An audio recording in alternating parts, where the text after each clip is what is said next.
Urban FM 104.5. Urban FM 104.5. Vous êtes sur les 104.5 Urban FM, la station urbaine, et vous êtes avec René Ruth. Rebonjour la fraîche. On est dans ma rubrique, je vous dis presque tout. Et aujourd'hui, on va comparer le MIT et Harvard. On a déjà tous entendu parler du MIT ou encore du Harvard. Le Massachusetts Institute of Technology.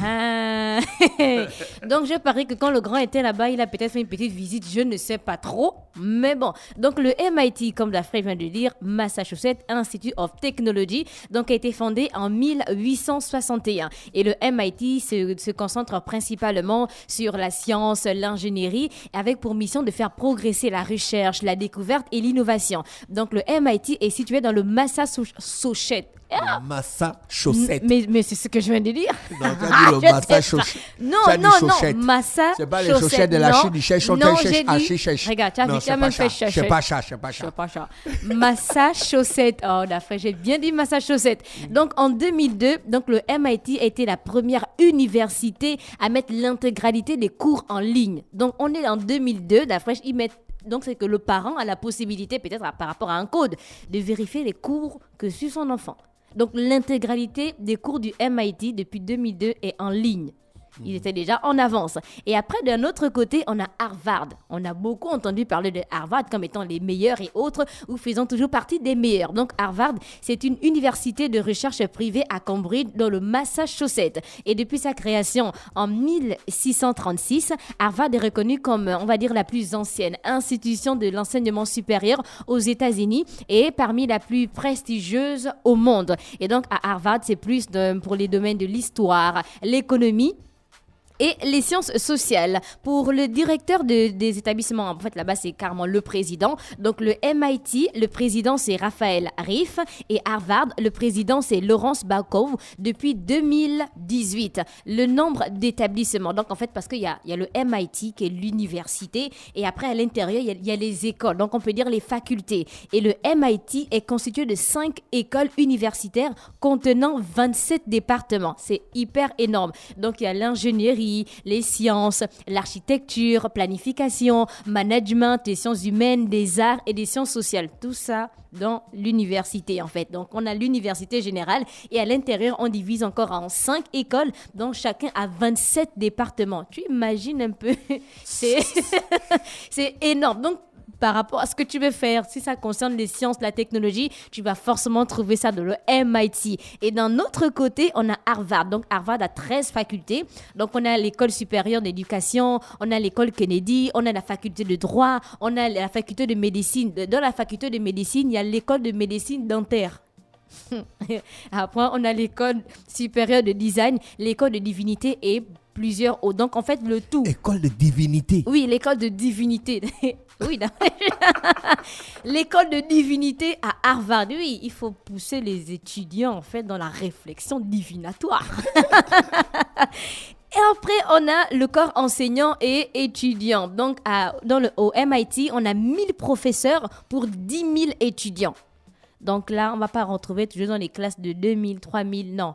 4000 étudiants dans une classe, ça n'existe pas au MIT. C'est impossible. Et après, de l'autre côté, on a Harvard avec 14 000 employés, dont 2500 professeurs et 23 000 étudiants. Et quand tu divises, ça fait peut-être avec un professeur, tu as genre 10 étudiants. C'est pas un professeur avec 300 étudiants. Alors, il n'y a pas ça. Bibliothèque et culture. Donc, le MIT, l'établissement possède également de nombreux laboratoires et centres de recherche parce que là-bas, c'est plus la science, la technologie. Et on peut compter un réacteur nucléaire. Le MIT a le réacteur nucléaire.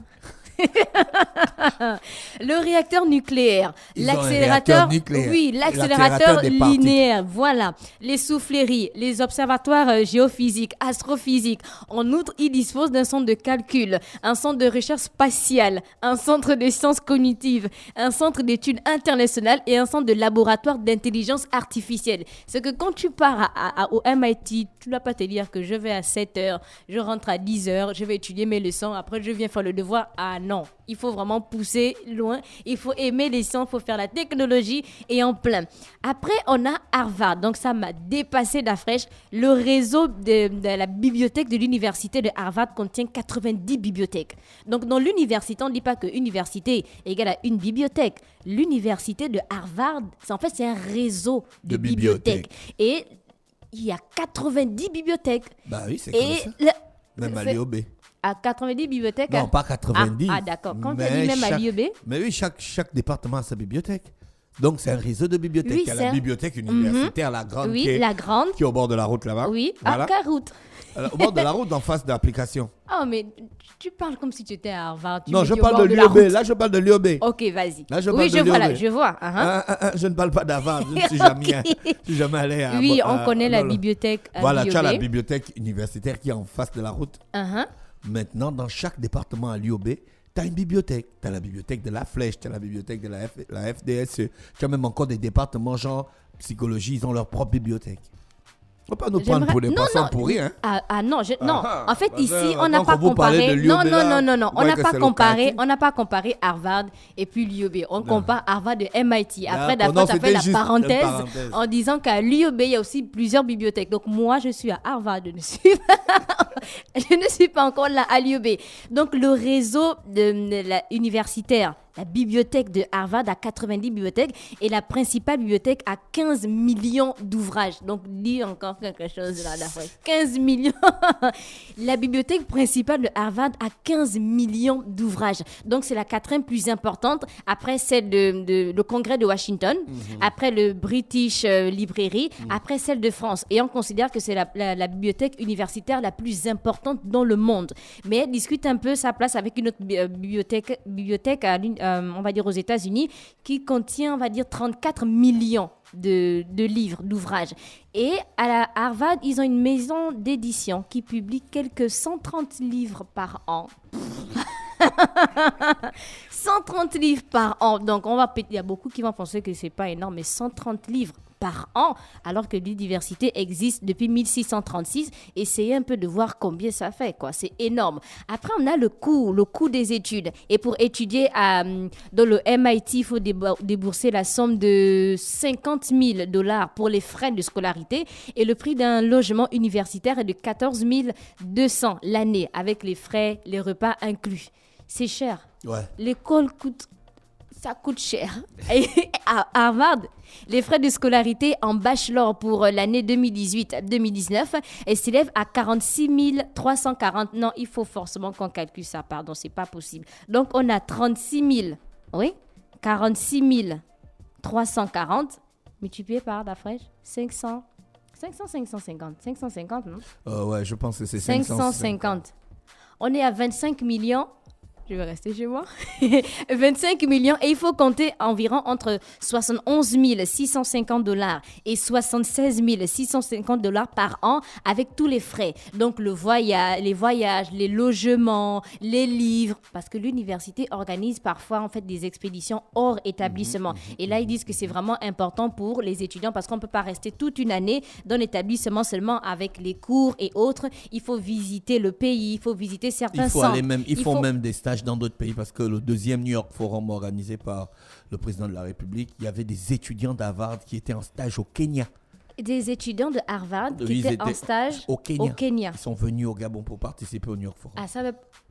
Ils sont au Kenya au compte de l'université. Genre d'accord. Comme l'institut de gestion te dit que tu dois faire le stage, non? Oui. Voilà. On m'envoie au State. Non, Harvard te trouve un stage au Kenya. Non seulement tu comprends comment le Kenya fonctionne, l'entreprise dans laquelle tu vas faire le stage, mais aussi les populations environnantes. Donc, tu as aussi un plan anthropologique que tu peux comprendre. C'est le partenariat entre Harvard et puis d'autres universités, en fait, d'autres pays, on va dire. Ou bien d'autres entreprises. Mais ça, c'est vraiment, c'est super, en fait. Si on pouvait... Waouh!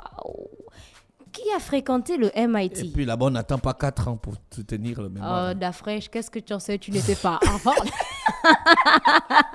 Qu'est-ce que tu en sais? Tu n'étais pas à Harvard. Qui a fréquenté le MIT? Parce qu'à chaque fois, on se dit oui, mais on parle de MIT. Qui est sorti du MIT? Est-ce qu'il y a des scientifiques qui sont sortis du MIT? Ah oui, il y en a beaucoup. Donc, le MIT compte aujourd'hui 96 lauréats du prix Nobel. Donc, quand on parle de prix Nobel, là, il y a 96 qui sont sortis du MIT. Le MIT, le MIT a 8 médailles Fields. Donc, c'est encore... Ouais, fort. C'est comme l'institution de prix Nobel. Voilà, directement. Le MIT a 26 lauréats du prix Turing. Et parmi ces anciens étudiants, on a beaucoup de professeurs. On a William Bradford. Donc, c'est l'inventeur du transistor qui est sorti du MIT. On a Kofi Annan qui est sorti du MIT. Et vous voyez que c'est pas n'importe qui. On ne dit pas que quand tu sors du MIT, forcément tu réussis. Mais tu as, on va dire, 80. Forcément tu non, réussis. pas forcément tu réussis, la fraîche.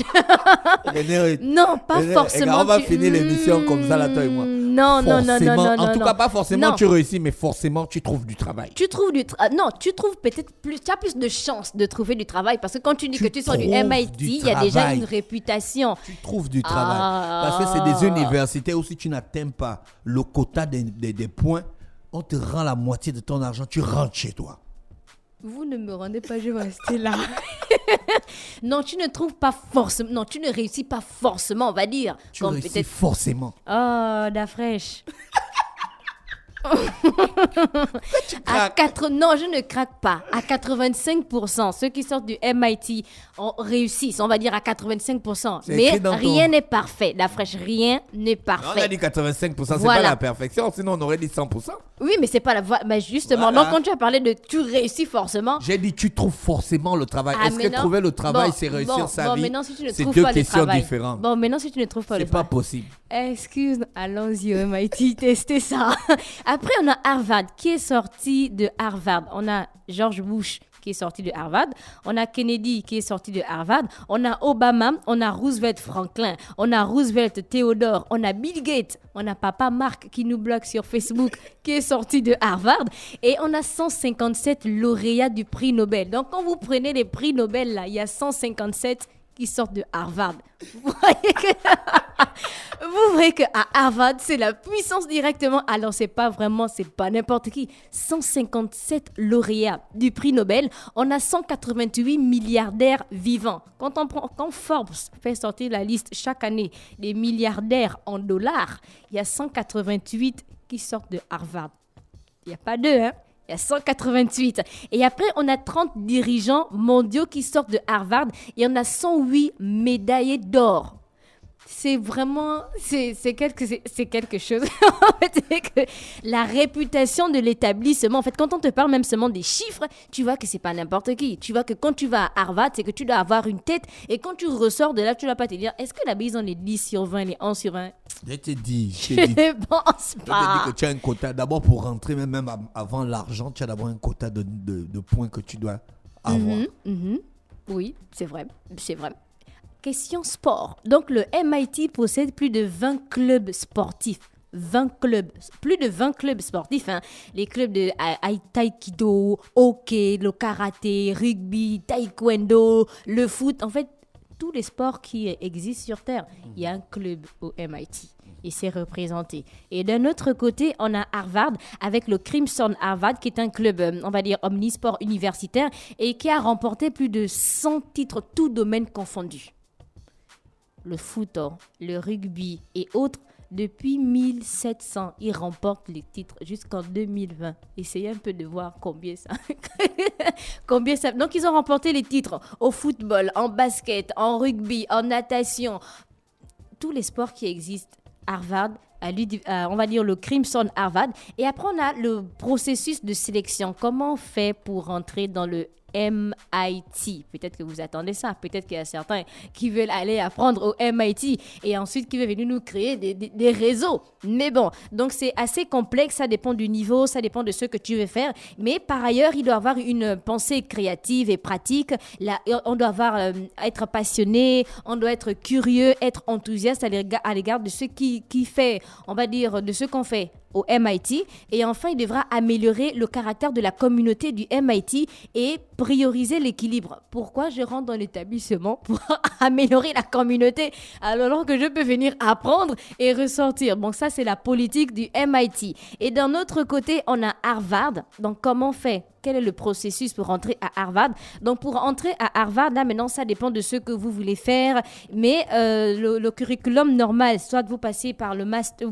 Il y a beaucoup d'études de professionnels, en fait, qui ont des directeurs, par exemple, qui veulent aller suivre des formations à Harvard. C'est possible. Il y a des DG qui vivent peut-être à Libreville ou bien au Congo ou bien au Bénin qui ont la possibilité d'aller suivre des formations à Harvard, soit pour le trimestre, soit pour le semestre. Et c'est hyper long. Donc, il faut avoir de bonnes notes. Il faut montrer que vous êtes capable de faire beaucoup de choses hormis l'établissement. Donc, quand vous partez pour le master ou encore pour suivre une formation, vous devez être capable de montrer ce que vous avez déjà produit hormis l'établissement. Donc, pour déposer, il faut déposer votre candidature au Harvard College. Vous devez utiliser la Common App, c'est une application commune. Vous devrez fournir les renseignements sur votre famille, y compris la profession de vos parents, vos relevés de notes, soumettre des lettres de recommandation écrites par des professeurs et une troisième écrite, on va dire, par votre conseiller d'orientation. Vous devez rédiger un CV, passer un test standardisé, décrire vos activités extrascolaires et comme pour la plupart des collèges hautement sélectifs, il faut répondre à des questions via l'application commune et aussi rédiger des essais spécifiques à l'université de Harvard. C'est hyper lent, mais ça en vaut le coup. Donc, chers auditeurs du 104.5, si vous êtes par exemple à l'université, ou bon, pas à l'université, si vous êtes professionnel, si vous êtes en terminale, et quand vous demande de choisir à l'instant là entre le MIT et Harvard, où iriez-vous? D'après vous, quelle est l'université la plus prestigieuse entre le MIT qui existe depuis 1861 et Harvard qui existe depuis 1636? D'après, si on revenait genre 15 ans en arrière chez toi, tu devais aller où? MIT ou Harvard? Je suis plutôt, comme je ne suis pas trop scientifique, je suis plutôt Harvard. Tu devais aller à Harvard, hein? Ok. En tout cas. Merci René Ruth avec nous ce matin sur les 104.5 Urban FM, la station urbaine. C'était le versus de René Ruth. Hein. Voilà, demain on aura un autre versus. Oui. Voilà. Urban FM 104.5.